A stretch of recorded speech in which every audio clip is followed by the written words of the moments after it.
We're very excited to have the speakers that we have for this special Amazing Health Summit. And this morning, Dr. Neil Nedley will be presenting. Now, for those of you who might not know who Dr. Nedley is, he's the author of multiple books. He is also the president of Weimar Institute, about a half an hour up the road. He's been there for almost 15 years.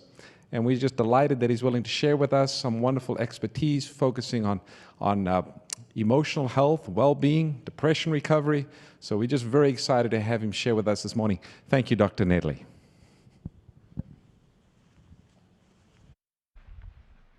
Thank you. It's good to be with you this morning. And we're going to be talking about a vital topic on emotional health of children and adolescents. This is something over the last decade that has been rapidly being more challenging. And we'll talk about the reasons for those challenges.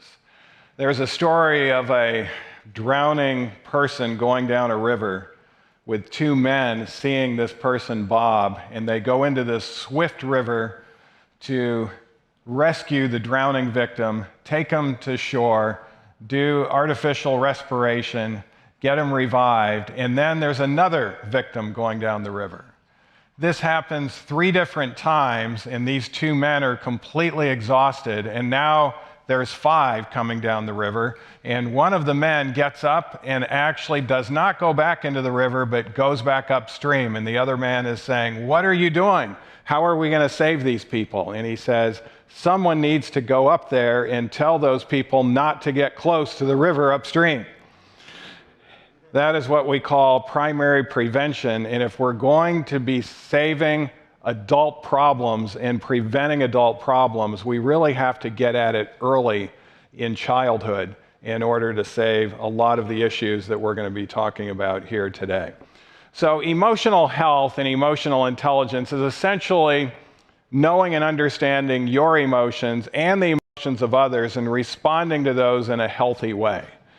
And studies have shown that this contributes more to successful and enjoyable living than being a highly intelligent person or someone with high IQ. Since emotional intelligence is learned rather than inherited, it can be improved upon.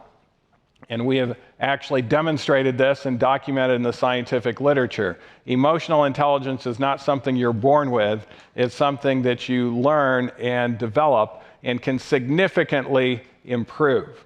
There are 5 major components of emotional intelligence. One is knowing our emotions. That means to be able to not only identify what you're feeling, but why you're feeling that way.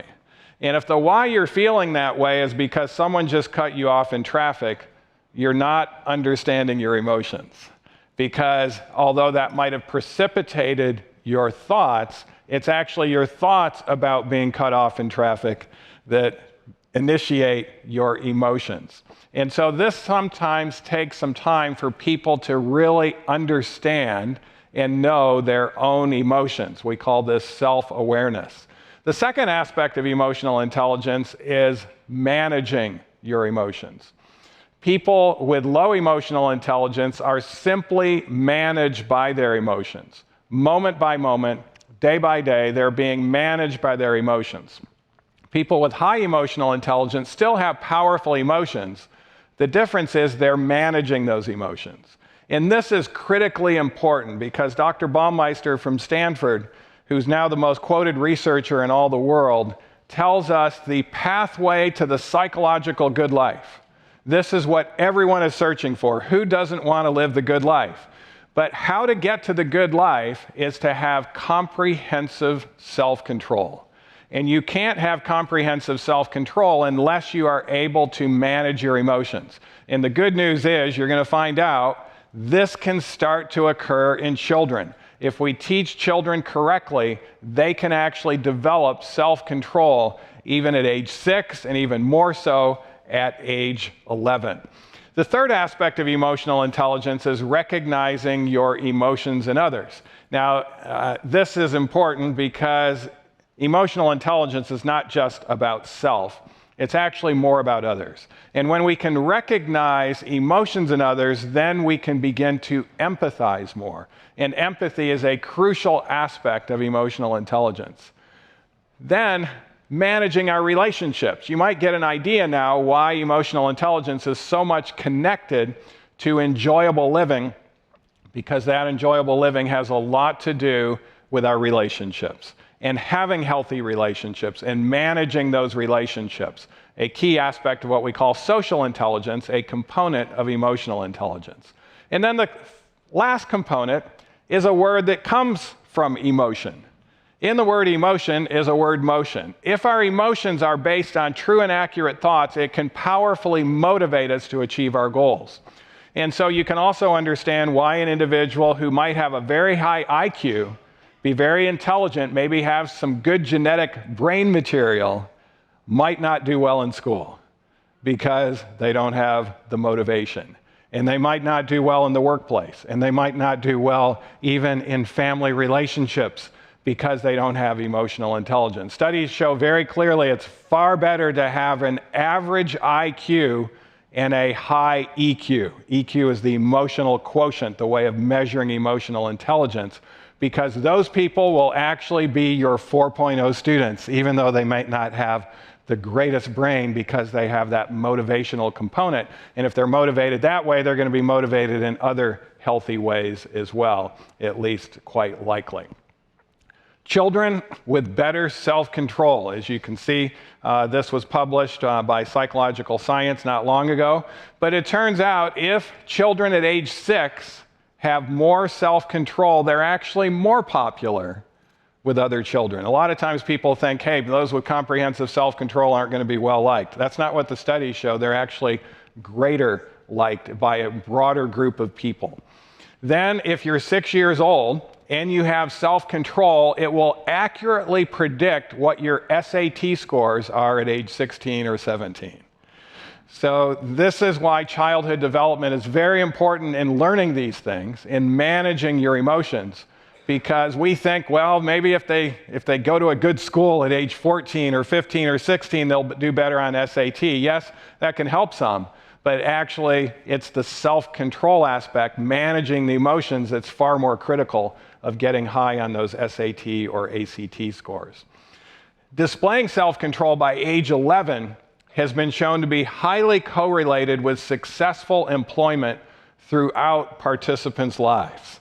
So you will have better employment, and you will also have more raises along the way. In fact, people with low self-control experience 3 times as many months of being unemployed over 22 years when compared with those with high self-control. 3-fold difference is great, and we have a problem with unemployment and underemployment, and that problem actually is very much connected to the emotional intelligence of how that was developed even when you were a child. So not only does emotional intelligence help us in our employment and our family relationships, in our social aspect, and even being able to manage our own emotions, but it's been shown to help prevent or treat a number of diseases that are increasing among our pre-K through 12 age groups throughout America. It's been shown to effectively prevent or treat depression. Phobias are going up significantly in our younger age population. Social phobias are at an all-time high. We'll talk about some of the reasons for that, but many of our children don't like to be around other human beings and have that full social interaction. They're actually very anxious about that. Obsessive compulsive disorder is also on the rise, as is post-traumatic stress disorder. And then eating disorders, which are becoming more common, such as anorexia and bulimia. And addictions, which are now at an all-time high. In fact, the 12-step program showed this. Uncle Bob's 12-step program often teaches you that your first year of sobriety, you have to be patient, is going to be the worst year of your life. Why will he tell you it's the worst year of your life? Because you're going to get into stinking thinking. Before, you just numbed your thinking. But now you don't have anything to numb your thinking, and you're going to get into stinking thinking, and so be patient. Life will get better after year 1. Studies show if we put those same alcoholics that are going to a 12-step program and also add a program to enhance their emotional intelligence, they will have the first year of sobriety be the best year of their life ever to that point, and life will continue to improve thereafter, because they are able to themselves get rid of the stinking thinking as a result of their improved emotional intelligence. And many times these addictions are beginning early in life. And so it's very important to enhance the emotional intelligence of our children. Studies show if we have higher emotional intelligence, violence against family and others are far greater reduced. And this is one of the reasons why I got more involved in this topic. We'll talk about this. But that story I told you about the drowning was actually told by a chief judge in a district that was dealing with all of the adverse effects of emotional intelligence in the courtroom and having to sentence people to long sentences and all of these things. And he came to the conclusion, along with other judges, we need to go upstream. We need to try to prevent these things before they're ever happening. And that's how I got involved in working with that system. Relationship breakups, which are often very traumatic on individuals. In fact, studies show that young people who are thinking of suicidal thoughts and maybe even have committed suicide, it's often due to a relationship breakup, and that has a lot to do with lack of emotional intelligence. Increased emotional intelligence not only helps diseased minds, but it helps even normal people think clearer, communicate more effectively. It fosters unity in group settings. It reduces polarizing statements, and it promotes a happier life. But notice, all of this is accomplished without compromise or sacrificing the truth. A lot of times people think the only way we can get along is to get to the lowest common denominator and put truth aside. The emotional intelligence experts realize that's not true. The only way you can have unity when stress is coming into the situation is if that unity is based on bedrock truth. So people with high emotional intelligence are very interested. What is accurate? What is true? What is helpful? And how can I reframe my thoughts to be in those categories? And this is something we can actually teach, as you will find out, as low as kindergarten and grade 1. Let's take a look at the facts about mental disorders in the United States. The 4 most common in children are ADHD, that's attention deficit hyperactivity disorder, anxiety, behavior problems, and depression. Those 4 are commonly diagnosed in children today. Estimates for ever having a diagnosis among children aged 3 through 17 in the 2016 to 2019 years, ADHD was number 1 with almost 10% of our children already having a diagnosis by a health professional of ADHD. That's 6 million children. Very close to that, however, is anxiety. 5.8 million children having anxiety or an anxiety disorder. Behavioral problems are almost 9%, over 5.5 million, and then depression is the least common in the age 3 to 17-year-old age group, but still number 4 at 4.4%. That's 2.7 million children, as we're talking here today, having depression. Now, that was back in 2016 to 2019. Do you think it's lower than that today, or is it higher than that today? It actually is higher, and we will discuss some of the reasons for that. As you can see, it's increasing over time. Ever having been diagnosed with either anxiety or depression among children aged 6 to 17 increased from 5.4% in 2003 to 8% in 2007, and then to 8.4% in 2011 and 2012. And you will see after that time period, it goes up exponentially. And so it was already going up prior to that by over 50% in that decade, 2003 to 2012. What about age 12 to 17? This is the 2018-2019 reporting year. Now, why am I using these statistics in 2023? Because the CDC just published these statistics last year and this year. So this is the latest CDC data, and this is one that I think everyone can kind of agree upon on what was the case back then in 2018 and 2019. So let's see what they say about that 1 year. This is 12 to 17-year-olds. 15% had already a diagnosis of major clinical depression. 36.7% had persistent feelings of sadness or hopelessness. Now, many of those hadn't been diagnosed yet with depression, but we know that is a primary symptom of depression. So had they gone through the analysis, the depression rates would have been much higher. 4.1% had a substance use disorder, so they were already addicted to a substance. 1.6%, it was alcohol that they were addicted to, and this is before they're ever an adult. But notice it's double that. 3.2% had an illicit drug use disorder. And so this is very significant among our young people. Now, if that doesn't concern us, take a look at the rest of what the CDC is reporting here.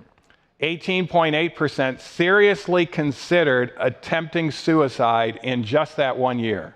That's almost 1 out of 5 of our 12 to 17-year-olds in this country. 15.7% went so far as to make a suicide plan to end their life. And 8.3% actually attempted suicide. Almost 1 out of 10 of our children attempting suicide, 12 to 17. Now, 2.5% of them, their attempt was so serious, they required hospitalization and medical treatment, etc., for the injuries they had done to themselves. So if we wonder whether this is a valid topic today, I think you've just gotten your answer by looking at this. We are in a serious crisis in regards to our children and our adolescents in their mental health. Mental, behavioral, and developmental disorders actually begin in early childhood. 1 in 6 U.S. children aged 2 to 8 had a diagnosed mental, behavioral, or developmental disorder, and a diagnosis of ADHD, anxiety, and depression become more common with increased age. Let's take a look at that statistic now. So let's just look at the depression side of things in this bar graph. You can see depression is almost unheard of in children under the age of 5. They really, at that point, don't have the ability to reflect upon themselves enough to get depressed when they're 5 and under. But notice at age 6, it dramatically increases. So this is 6 to 11-year-olds, and by the time you get to 12 to 17-year-olds, it's exponentially risen to significant high rates of depression. Anxiety, you can have anxiety when you're under 5. Notice anxiety is much more common in 5 and under, but it goes up even more at age 6 to 11, and then it goes up dramatically once again at age 12 to 17. Behavioral problems are the most common mental issue with 5 and under, and it becomes even more common when you're 6 to 11, but then it tends to settle down by age 12 to 17. But notice those rates of depression and anxiety skyrocketing as our children age. So the question is, when did mental illness begin to skyrocket? We notice from those periods up to 2012, it's rising like 50% over that decade, but that's not quite skyrocketing. When did it go exponential? It started to go exponential in 2012. What happened in 2012 and beyond? That's when 1/2 of Americans owned a smartphone. Every country since, America was the first one to have their country have 1/2 of the people own a smartphone by 2012. In every subsequent country, I was in Kenya when 1/2 of the Kenyans now had a smartphone, rates of depression and anxiety had skyrocketed. And so what is it about this smartphone that is causing issues? And actually, those issues don't seem to be settling down. They're actually been worse over time. And then we see another skyrocketing occurring from 2020 onward. There are some statistics being released. The CDC hasn't put it all together yet, but there's individual studies where you can see a remarkable increase after 2020. We know there was the pandemic in 2020, and this was the one the media talked about. But there was another pandemic that did not get talked about very much. And Gallup showed that this pandemic had more financial consequences and more health consequences than the actual COVID pandemic. What was the pandemic that was not being talked about? The pandemic of skyrocketing mental illness. So let's take a look. Why was that associated? Well, we had to socially distance. You know, the biggest punishment you can give a prisoner is what? Solitary confinement. So we had to socially distance, we had to be confined, and then on top of that, if we wanted to get educated, we had to get educated how? By screens and online. Here is the issue in regards to the smartphone. And I must admit, I was not necessarily intuitive when this came out. When smartphones came out, I already knew the problems with entertainment television. Rapid scene of reference in movies and entertainment television cause a frontal lobe suppression within 90 seconds to 3 minutes when you're watching entertainment television. But I thought, this is interactive. This is interactive, and so the frontal lobe should be able to be involved, and we probably will be okay with this, although studies had not been done on it. But what the information shows us is when students go to their Zoom classroom and they start looking at their Zoom teacher, within 3 minutes, they're no longer engaged in the class. Why are they no longer engaged? Because if they're interested in like BMWs, the engineers, software engineers know this, and pretty soon there's a BMW floating across that screen that says a new BMW is available at your local dealer. Oh, well, this won't hurt much, and so I'll click on a BMW. Seems harmless enough, but then when you get into that BMW, you now see that there's a YouTube video of that BMW doing something, and pretty soon you're into that. But then, before you have a chance to even finish that YouTube video, a friend of yours texts you, then you get an email notification, and now you get a news notification on top of that. And these devices, the way they're normally used, drive us to distraction. Why is that a problem? Because the frontal lobe is the area where we need focused attention. It's the anterior cingulate gyrus of the frontal lobe. And if we can't pay attention for long periods of time, we will not be able to manage our emotions, because that area of the brain is also the area that we need to manage distressing emotions. And so our educators were concerned because they weren't in a real classroom and they were doing these things online and they didn't even know if they were paying attention. They finally got to the place where they could actually see if they were in front of the screen or not, but it didn't tell you what they were looking at on that screen. And we need that anterior cingulate gyrus to develop healthfully in children in order for them to develop a high degree of emotional intelligence. So this was a study of over 1 million young people, major longitudinal study by Jean Twenge at University of San Diego. Teens who spend large amounts of time glued to phone and computer screens are markedly, what? Less happy than those who preferred real-world activities and interactions. We think our children are doing well on their screens. You know, they don't bother us so much. Let them there on their screens, they might be learning something. But in reality, it is destroying their emotional health to a large degree. Social media, texting, video chatting, and multi-platform video games, all associated with decrease in happiness. Youth who invested more time in what type of activities? Non-screen activities such as playing sports, reading newspapers, or healthy books, engaging in face-to-face social interactions were significantly happier children. Life satisfaction, self-worth, and happiness of young people in the U.S. plummeted after what? 2012, the year when the proportion of Americans owning a smartphone rose by over 50%. And so we exponentially made this problem worse by putting our children indoors and putting them in front of screens where they could easily get distracted. And measuring happiness, the happiness teenagers are those who use digital media less than what? 1 hour per day of screen time. And if you do more than 1 hour a day, your levels of unhappiness will rise steadily. And also your anterior cingulate gyrus is going to shrink.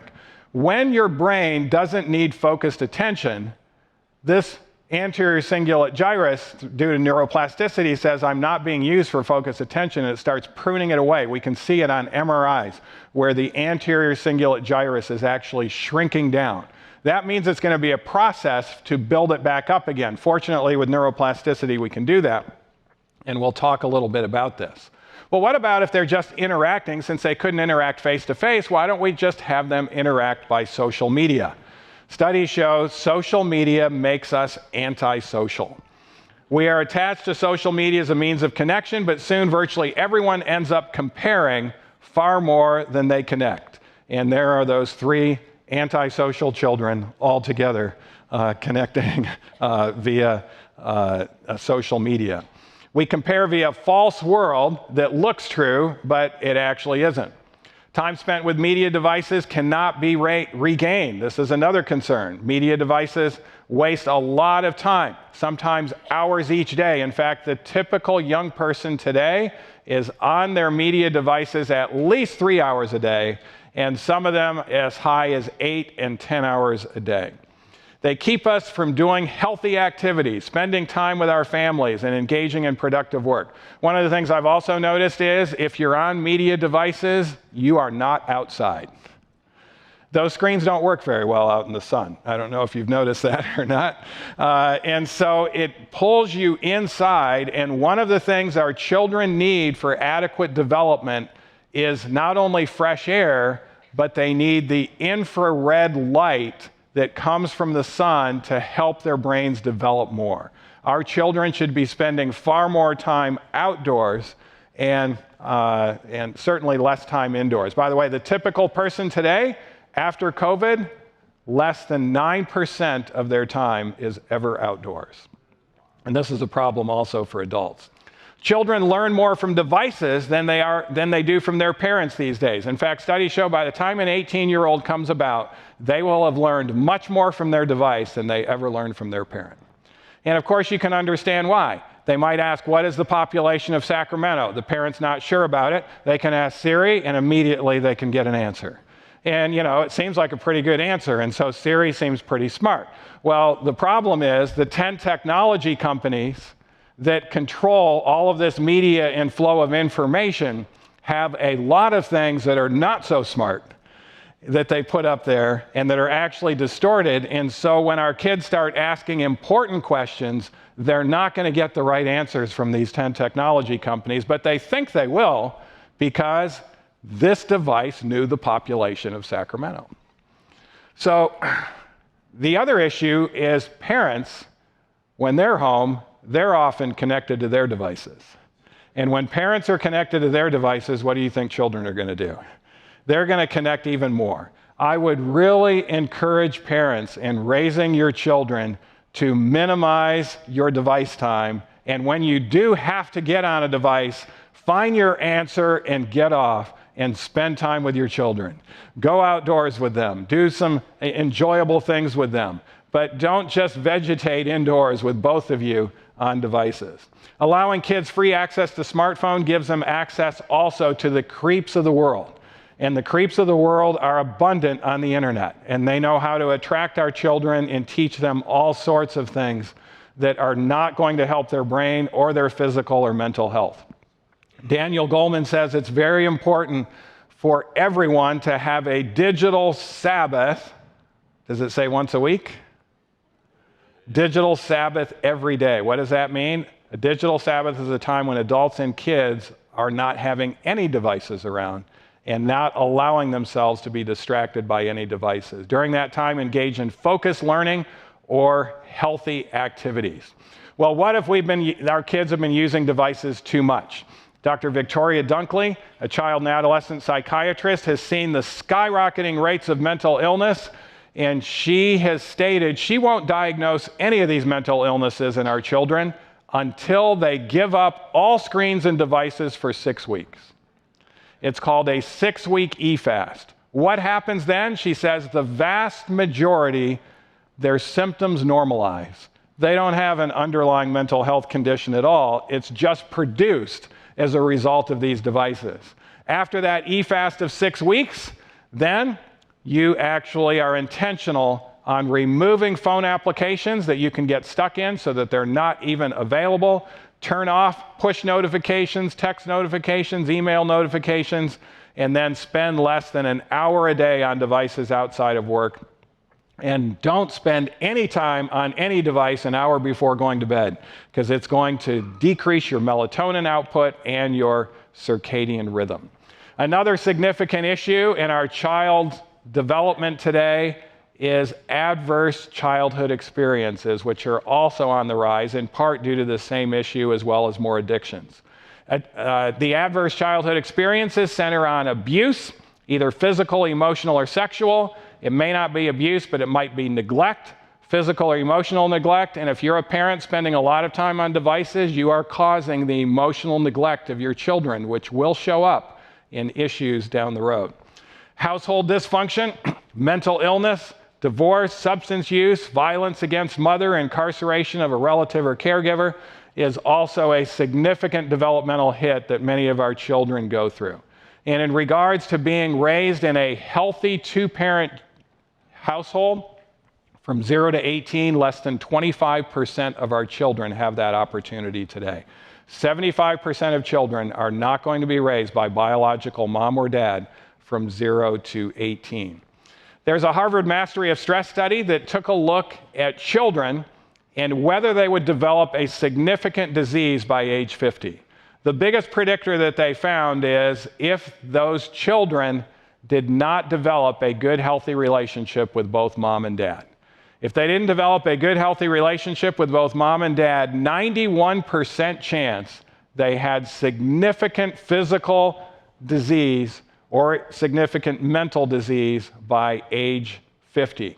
If they had a good relationship with one of them, it was a 50% chance, like a coin flip. But if they had a good relationship with both of them, 25%. In other words, 75% by age 50, very healthy, physically, mentally doing well. We shouldn't be surprised at this, because the fifth commandment says, honor thy father and thy mother, that thy what? That thy days may be long upon the land which the Lord thy God giveth thee.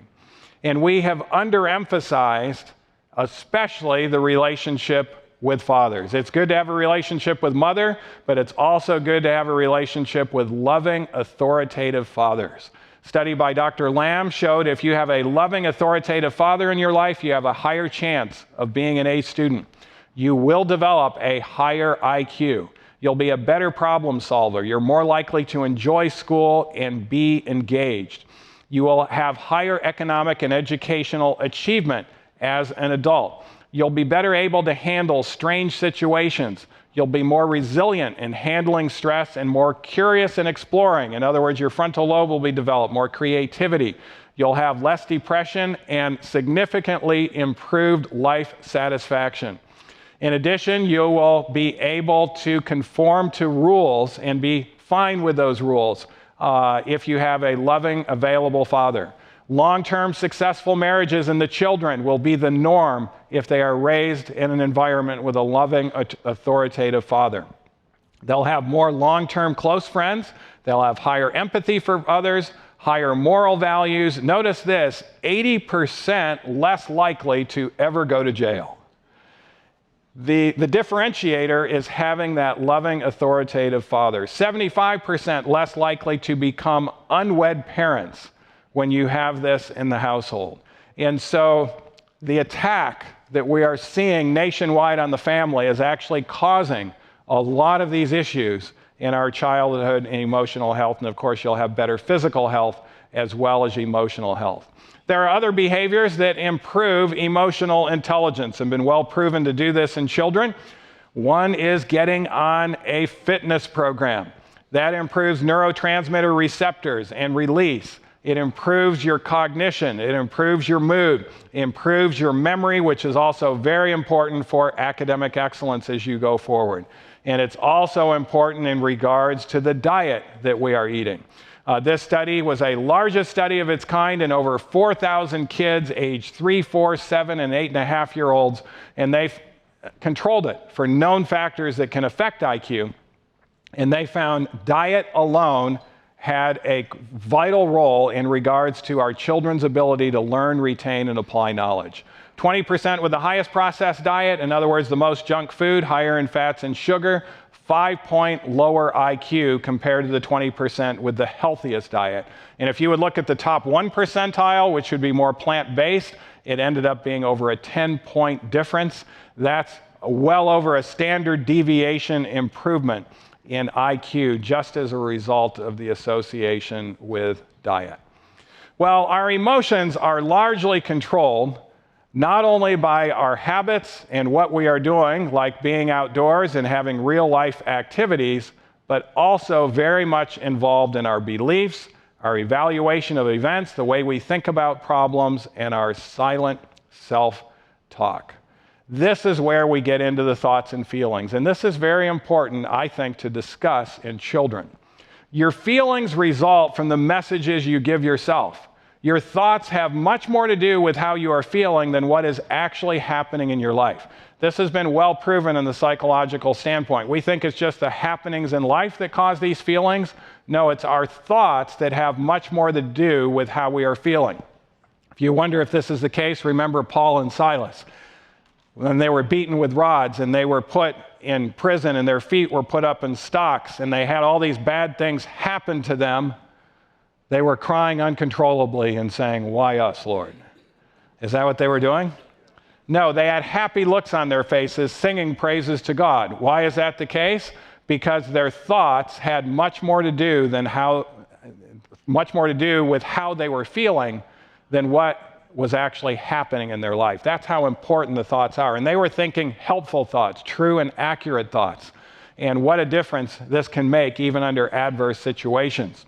So we teach our children how to recognize thinking errors. It's not just A to C thinking, the activating event, going to the emotional consequence. This is what traditional psychotherapy has shown, which is no better than taking a placebo.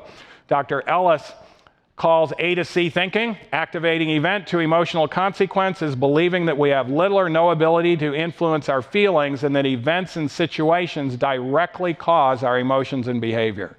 He says this is very crooked. What straightens it out is the B. The activating event is then followed by the B, which is our belief and our thought. And the big thing that we're trying to teach our children is that belief accurate? Is it helpful? Because if it is, it will positively affect the C, no matter what the A is. So we don't disregard the A. We know that tends to bring about Bs, but we want to look at rational and helpful beliefs versus irrational and very unhelpful beliefs. Well, over a year ago, the Pacific Judicial Council learned about what we were doing at Weimar University in our Emotional Intelligence Summit. Every year, Weimar University holds an Emotional Intelligence Summit. And by the way, all of you are invited to our next one. It always occurs on spring break, so that's March 16 to 19, where we can take in the rest of the campus. And by the way, Pastor Doug will also be a speaker at that Emotional Intelligence Summit. And this person from this country and in this U.S. territory, there were several that were attending this every year and learning things about emotional intelligence.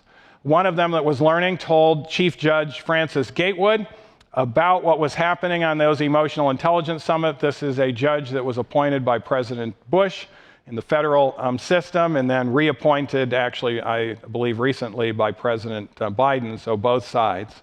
And she invited me, along with the head of the Pacific Judicial Council, another judge, to talk to educators, legislatures, the executive branch, and the judicial branches of government in Guam and the surrounding 10 islands. The Ninth Circuit, which is the federal court system over Arizona, California, Washington, Oregon, Nevada, and also Hawaii and Guam and those other U.S. territories, teamed up with them for this to occur. And so when I was out there speaking to all of these government officials, they then requested, it wasn't me asking for this at all, but they said, is it possible for you to develop a curriculum? We're in charge of the public school systems here. And if we could teach emotional intelligence on a public school level, what a difference we think this could make. And so we would like to pilot this. And so they asked us to start actually at the younger grades and go all the way through K through 12. Well, since emotional intelligence is learned, it would seem reasonable that if we're learning math and science and social studies, that we ought to be able to learn emotional intelligence. At least that's what they were thinking as a result of the information that I gave them. So they said, what about teaching in pre-K through grade 12 as we would math or social studies? And of course, they wanted the program to be interesting, interactive, and engaging as well. Well, this was piloted in grades 2, 5, and 9 on 10 islands and Guam and the public school system. And the public school system felt comfortable because the judicial branch, legislative branch, and executive branch all came together and said, this is safe. We want you to teach this curriculum. And then they had to choose teachers that would be willing to teach a new curriculum. And so we just came back 2 months ago from the reporting conference of all of these teachers, grades 2, grades 5, grades 9, to show us the before and after differences. And it was pretty amazing listening to them. They said, never before have we taught a course where the students, when the bell rings and this class is over with, they're saying, teacher, this class is over already? We're having such fun. This is enjoyable. Teacher, what are we going to learn tomorrow about our brains? They said they never had that, where they're asking ahead of time what they're going to learn. They mentioned the excitement of even the kids learning about healthy music that would affect their brain. They talked about when they first heard the healthy music, they would say, teacher, is that music? We've never heard music like that. Our music is not very healthy for us. And about 3 weeks into it, the teacher would quit playing the music at the beginning of class, and the teachers would hold her responsible and say, teacher, we like that new music. It's helping our nerves. It's helping us be more calm. Where is that music? We want to hear that music. And so they were learning things in a way where crafts were involved and activities. They didn't just learn the things, they had to go do the things that would actually help their brain. And then the parents would come back and say, what are you teaching my children? They're actually wanting to work. They're wanting to go home and wash dishes. They're actually far more appreciative. We've never heard them say thank you. And they're showing gratitude to us. And also they're able to manage their emotions more. One of the teachers who taught the curriculum said, I had never heard of EQ or emotional intelligence, but I was willing to learn about it. And I realized that my marriage that was currently going through a divorce was actually due to my own lack of emotional intelligence. So I not only taught this to my children, but I incorporated all these principles, and in 10 weeks, my marriage was saved, and it was back. This course has saved my marriage. Another teacher who came from one of the most of the islands do have a religious aspect in regards to Roman Catholicism. But one of the teachers who was teaching fifth graders said, after this course, I realized what I was teaching my students was better than religion. And she says, let me explain. Our religion teaches us what we must do before we die so we go to heaven. But death seems a long ways away from these fifth graders. But what I was teaching them can actually help them have heaven on earth right now. And the legislatures were listening to this. The Supreme Court Justice head, the Chief Justice was listening to this. The governor was there, was commenting. And even though in the public school curriculum we weren't teaching the spiritual component, we were only teaching basically New Star in the public school system, what came up was the T. and God started being discussed. And they were high-fiving each other in regards to how the government was actually doing something healthy for our kids and helping them also to stay away from these substances. There were 4 units. Unit 1 was brain anatomy and physiology. We found out that second graders can learn what their frontal lobe does and what their amygdala does. The parents would come back and say, I did something and I lost my temper, and my student in second grade that is in your class says, I'm letting my amygdala rule my frontal lobe. What is that? And so the parents were also interested, and so they would go through outreach, and of course they'd be able to paste these things on the board. The head psychologist of Guam said, we've never seen a program that's so comprehensive. We've seen programs that might deal with anger, that might deal with substances, but this is overall brain health. And then Unit 2, we teach them comprehensive brain health, how to be able to increase their anterior cingulate gyrus through nutrition, lifestyle, physical activities, and even working with their hands in 3D, as well as expressing gratitude. Unit 3, we teach them all about emotional intelligence, how to manage their emotions, manage their relationships. And Unit 4 is one they also have fun with, recognizing and correcting the 10 categories of thinking errors that we all get into. Instead of calling them cognitive distortions, we call them thinking errors. And we want those thinking errors to be corrected into helpful thoughts. Well, this only lasted for a 10-week curriculum. At the beginning of the course, 20% of the students in the public school system thought it was important for them to prioritize the health of their brain.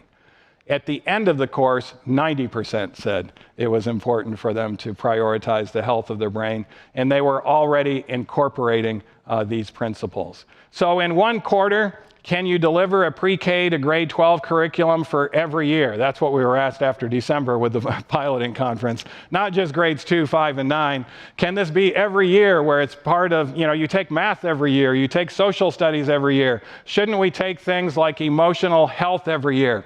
And so our team, of course, we have a lot of team of educators also helping with this, are really working hard to be ready for August. But the public schools in the 10 Pacific Islands are now going to mandate the teaching of New STAR. That's nutrition, exercise, water, sunlight, temperance, fresh air, and adequate rest, and truthful, helpful thoughts. And I have little doubt that this will greatly improve the family violence, the substance use, and the many emotional and problematic issues. Ellen White told us years ago, before Christ comes, we shall see medical missionary work broadening and deepening at every point of its progress because of the inflowing of hundreds and thousands of streams until the whole earth is covered as the waters cover the sea.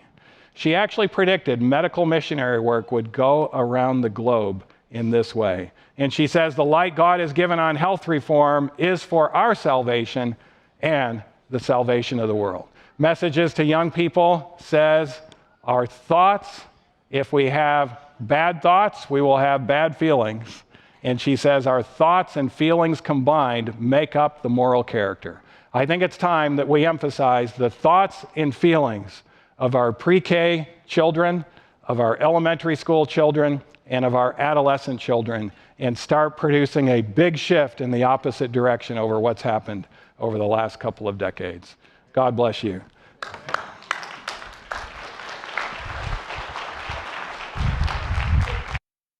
Where's